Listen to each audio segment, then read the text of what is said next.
चीर हरण नामर्द गांव वालों ने गांव की इज्जत को अपने ही सामने लुटते देखा।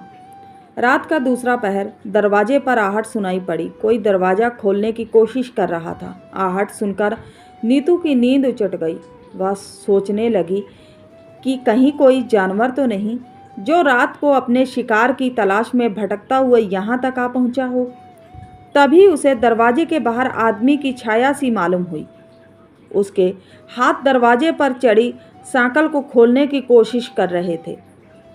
यह देख नीतू डर कर सहम गई। उसके पास लेटी उसकी छोटी बहन लच्छो अभी भी गहरी नींद में सो रही थी। उसने उसे जगाया नहीं और खुद ही हिम्मत बटोर कर दरवाजे तक जा पहुंची। सांकल खोलने के साथ ही वह चीख पड़ी, मलखान तुम! इतनी रात को तुम मेरे दरवाजे पर क्या कर रहे हो? नीतू को समझते देर नहीं लगी कि इतनी रात को मलखान के आने की क्या वजह हो सकती है। वह कुछ और कहती इससे पहले मलखान ने अपने हाथों से उसका मुंह दबोच लिया। आवाज़ मत निकालना वरना यहीं ढेर कर दूंगा। यह कहकर मलखान पूरी ताकत लगाकर नीतू को बाहर तक घसीट लाया। आंगन के बाहर अनाज की एक छोटी सी कोठरी थी जिसमें भूसा भरा हुआ था। मलखान ने जबरदस्ती नीतू को भूसे के ढेर में पटक दिया। उसकी चौड़ी छाती के बीच दुबली पतली नीतू दब कर रह गई। मलखान उस पर सवार था। पहले ही मान जाती तो इतनी जबरदस्ती नहीं करनी पड़ती। मलखान ने अपना कच्छा और लुंगी पहनते हुए कहा। लच्छो जो नीतू से 2 साल छोटी थी, उसने करवट ली तो नीतू को अपनी जगह ना पाकर उठ बैठी। दरवाज़ा भी खुला पड़ा था। उसे कुछ अनजाना डर सा लगा। मलखान पहले लच्छो के बदन से खेलने के चक्कर में था। 2 दिन पहले लच्छो ने उसके मुंह पर थूक दिया था जब उसने जामुन के पेड़ के नीचे उसे दबोचने की कोशिश की थी। वह नीतू से ज़्यादा ताकतवर और निडर थी, पर उसने घुमाकर एक ऐसी लात मलखान की टांगों के बीच मारी कि वह मर गया कहकर चीख पड़ा था। अचानक हुए इस हमले से मलखान बौखला गया था। वह सोच भी नहीं पाया था कि लच्छो इस तरह का हमला अचानक कर देगी। उसकी मर्दानगी तब धरी की धरी रह गई थी। एक तरह से लच्छो ने उसे चुनौती दे डाली थी। लच्छो उठी और दलान में पड़े एक डंडे को उठा लाई। वह धीरे धीरे आगे बढ़ने लगी। उसका शक सही निकला कि दीदी किसी मुसीबत में फंस गई है। मलखान उस समय अंधेरे में भागने की कोशिश कर रहा था कि अचानक लच्छो ने घुमाकर डंडा उसके सिर पर जड़ दिया। डंडा पड़ते ही वह भागने लगा और भागते भागते बोला, सुबह देख लूँगा। क्या हुआ दीदी, तुमने मुझे उठाया क्यों नहीं? कम से कम तुम मुझे आवाज़ ही लगा देती। लच्छो रोते हुए बोली, 2 रोज़ पहले ही मैंने इसकी हजामत बना डाली थी जब इसने मुझसे छेड़छाड़ की थी। क्या यह सुनकर नीतू तो चौंक गई। हाँ दीदी, कई दिनों से वह मेरे पीछे पड़ा हुआ था। उस दिन भी वह मुझसे छेड़छाड़ करने लगा। उस दिन तो मैंने उसे छोड़ दिया था, वरना उसी दिन उसे सबक सिखा देती। लच्छो ने नीतू को सहारा देकर उठाया और कमरे में ले गई।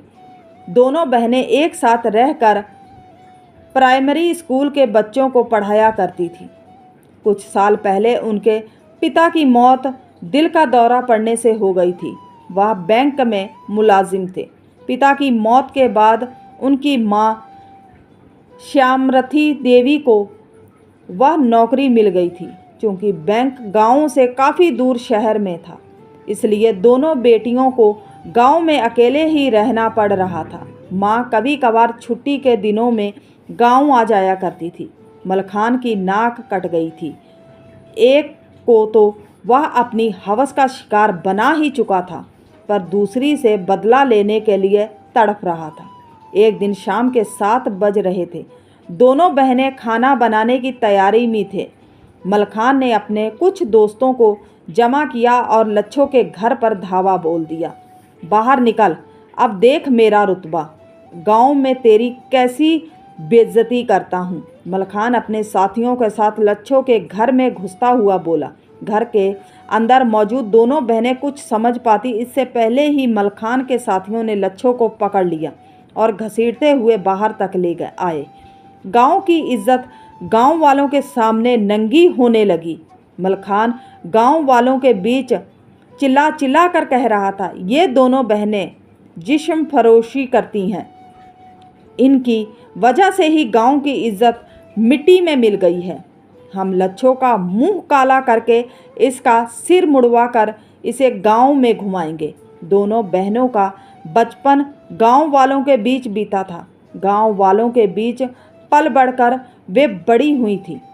उन्हीं लोगों ने उनका तमाशा बना दिया था।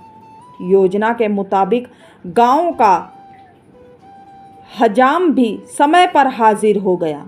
नीतू को अपनी छोटी बहन के बचाव का तरीका समझ में नहीं आ रहा था कि कैसे इन जालिमों के चुंगल से उसे बचाया जाए। वह सोच रही थी कि किसी तरह लच्छो की इज्जत बचानी है। यह सोचकर नीतू घर से निकल पड़ी। नीतू भीड़ को चीरती हुई अपनी बहन के पास जाकर खड़ी हो गई। भीड़ में से आवाज़ उठी, इसका भी सिर मुड़वा दो। नीतू पहले तो गांव वालों के बीच खूब रोई गिड़गिड़ाई। उसने अपने आप को बेकसूर साबित करने के दावे पेश किए, पर किसी ने उसकी एक न सुनी। बड़े बूढ़े भी चुप्पी साध गए। नीतू अपने घर से एक तेज खंजर उठा लाई थी। बात बिगड़ती देख उसने वह खंजर तेजी से अपने पेट में घुसेड़ लिया। देखते ही देखते खून का फव्वारा फूट पड़ा। वह चीख कर कहे जा रही थी, हम दोनों बहनें बेकसूर हैं। मलखान ने ही एक दिन मेरी इज्जत लूट ली थी। इसी बीच पुलिस की जीप वहां से गुजरी और वहां हो रहे तमाशे को देखकर रुक गई। नीतू ने मरने से पहले सारी बातें इंस्पेक्टर को बता दी। कसूरवार लोग पकड़े गए, पर नामर्द गांव वालों ने गांव की इज्जत को अपने ही सामने लुटते देखा। यह कलयुग का चीरहरण था। तो उम्मीद करते हैं आज की कहानी अच्छी लगी होगी। अच्छी लगी है तो सपोर्ट कीजिए। मिलते हैं किसी नई कहानी के साथ, तब तक के लिए बाय।